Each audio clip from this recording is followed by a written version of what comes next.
Assalamualaikum. Today I am here to say about the verses of Allama Muhammad Iqbal. अकल हो तेरी sipper, इश्क हो शमशीर तेरी, ये दरवेश ये खिलाफत जहांगीर तेरी, माँ से वल्लाह के लियाग नहीं तकबीर तेरी, तू जो मोमिन है तकदीर नहीं तकबीर तेरी, कि मोहम्मद से फातून तो हम तेरे हैं, कि मोहम्मद से फातून तो हम तेरे हैं, ये जहाँ चीज़ है क्या लोहो कलम तेरे हैं, ये जहाँ चीज़ है क्या लोहो कलम तेरे हैं।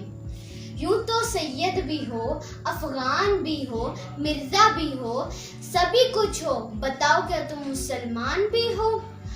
करबला में औलादे कटी इमामे हुसैन की, करबला में औलादे कटी इमामे हुसैन की, मगर नस्लें मिट गई यजीद की, मगर नस्लें मिट गई यजीद की। नहीं कोई चीज़ निकम्मी कोई ज़माने में, नहीं कोई चीज़ निकम्मी कोई ज़माने में, कोई बुरा नहीं कुदरत के कारखाने में, कोई बुरा नहीं कुदरत के कारखाने में।